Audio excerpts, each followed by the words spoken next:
Hey everyone, and welcome to the world debut of the Science of Sports video posts. This is something that we've been meaning to do for a while and we'll hopefully do a lot more in the future, and that's to give you posts where we talk you through some of the presentations that we do. I'm Ross Tucker, and what I'm going to do today is talk you through a presentation that I'm going to be giving tomorrow on home ground advantage. This is a subject we've covered a lot in the last week on the website, so maybe you've read those, and some of the concepts that I'll present to you today will be quite similar. But the idea behind a video post is that we can sort of talk you through it and communicate and maybe be a little bit more personal. So home ground advantage is big in South Africa right now because on Saturday we've got this massive match between the Stormers, which is a local team here, and the Crusaders of New Zealand, and everyone's talking about whether they can come all the way from New Zealand to Cape Town and win the game. So I'm going to talk to you through a presentation where I'll introduce some of the concepts of home ground advantage and then apply them to Super Rugby. So I'm going to switch to that PowerPoint slide right now, and as I said, this is a talk that I'm going to be giving tomorrow. So we begin by saying that home improvements happen. So this is a slide showing you the percentage of medals won by the host nation either side of hosting the Olympic Games and as the host. And what you'll see is that all but two of the cases, the host nation has won more medals as the host than they did either before or after the Olympic Games. So in 10 out of the 12 games, you've seen a significant increase. Just a couple of words on this. Firstly, in 1980, the Soviet Union, and then in 1984, these enormous increases are probably because the other nation was boycotting each of those Olympics. So probably a little bit of an outlier there. But in general, you'll find an increase, sometimes fairly small, but nevertheless significant. The same is true in football World Cups. And I'm humbled to say that for the first time ever, the host nation didn't make it through in the World Cup last year, and that was in South Africa.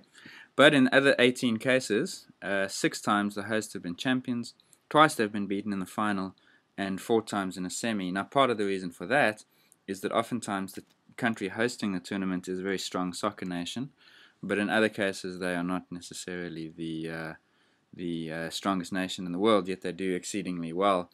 And one case of that, for example, was South Korea in 2002. Just a word on this is I think that these big global events probably amplify the effect of home advantage, because when a nation knows that they're going to be hosting, they tend to spend a decade or more investing quite heavily into the human and financial resources. And so I think that the investment kind of amplifies the effect. And so what we are really interested in is looking at season by season in team sports. And so we look to the United States for that, where most of the research exists, and we find that in ice hockey and baseball, about 53% of matches are won by the home team. In basketball, it's up at 62%, and in American football, in the NFL, it's between 54 and 64%, depending on the team. So this is a significant advantage as a result of being at home. Anything that increases your chances of winning over 50% would be deemed to be an advantage, and so that certainly does exist. The question is why? So what drives home ground advantage? Now, there's a number of factors, 3 of which have really been studied, and the first of those is travel. So it's been found, for example, that teams are more likely to lose the third and fourth matches when they go on road trips in the US sports, and it's been blamed mainly on jet lag and travel fatigue. Now, some of you may have read the book by Tobias Moskowitz and John Wertheim called Scorecasting, and in that book, they try to explain why this might be the case, and they put it down more to scheduling issues than to travel. Now, that is probably the case for those sports, but I'm going to argue in a moment about travel as applied to rugby, because I don't think that traveling within the US is particularly taxing, and I wouldn't be surprised to know that it doesn't affect the result.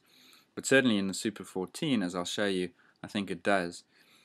The second issue is familiarity. Now, there was a study done on 37 professional teams who moved stadiums and found that their home ground advantage was reduced. And so before their move, they won 60.1% of games, and in the year post-moving, it was down to 57.7%. That's a small decrease of 2.4%, but given that the home ground advantage was worth about 10, these guys figured that it was about a 24% contribution as a result of being familiar with the stadium and the facilities. My personal experience, just to share with you an anecdote, is that the actual advantage is probably largely due to familiarity. We find that in the sevens it's a significant factor because players who are familiar not only with the stadium and the venue, but just with the city, with the country that they're in, with the people who are around tends to make quite a big impact on the state of mind of those players, and I suspect that it affects their performance quite significantly. Then the third factor, which has been studied quite a lot, is the crowd. And there are two things that they do. They affect the referee and they affect the players.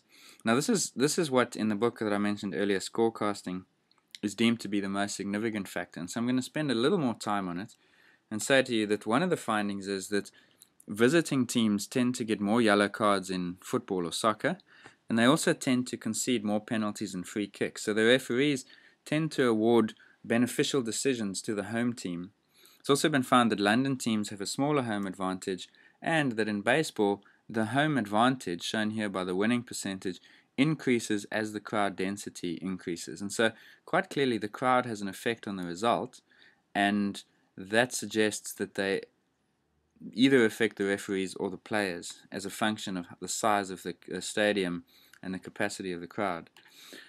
So a study was done to try and determine the influence of the crowd on the ref, and what they did here was they had 40 qualified referees watching videos of 47 tackles in professional football. These tackles were all fouls, and so in theory a free kick should have been awarded, but 18 of the 40 refs watched the clip with the sound off, muted, and in red I'll show you the 22 refs who watched it with the sound on. So this is what happens. The free kick is given to the home team with the sound off on 9 occasions, whereas with the sound on 10 occasions. So in other words, the sound increases the chances that the home team get a free kick by 10%. The away team, on the other hand, gets the free kick 15 times when the sound is off, but 25% less when the sound is on. So in other words, here the away team gets the decision less when the crowd noise is factored into it, and no foul is given on 18 occasions with the sound off, and on only 16 occasions with the sound on. So quite clearly in all cases, the home team benefits as a result of sound. They get more free kicks, they concede fewer free kicks, and they concede fewer with no foul when the sound is heard by these refs. Now this is really interesting because these refs are watching this on television. They have no incentive to be biased. There's no reason for them to benefit one side over the other, yet they do purely as a result of sound. And so this was what was suggested certainly in the paper and by the authors of Scorecasting, to suggest that there's a subconscious bias. They're not trying to be biased, but they are swayed by the sound because, I mean, they're only human after all. So this has been attributed now, the crowd issue, as the main factor driving home ground advantage. There are a couple of issues that I have with that. The first of those is that there's another study in ice hockey, the NHL study, where the higher penalty count was actually found perhaps to be deserved or justified. And that's because they looked at decisions and they found that even though the penalties conceded by the away side were higher, the decisions were actually correct. And so it may be that when a side plays away from home, they are actually conceding more penalties compared to the home side. Now that could be because of pressure from the home side, could be because of aggression from the away side. We don't know. Those are theories. But certainly it suggests that even though there seems to be this bias in decision making, it may actually be justified. Then the second question I have, and I haven't seen this quantified, is what is the impact of the referee decision on point scoring? It's all good and well to say that there's a 5 to 10% increase in the number of free kicks or penalties awarded. The question is, does it affect points? And certainly or goals in a sport like soccer, but certainly in rugby I would want to investigate that further.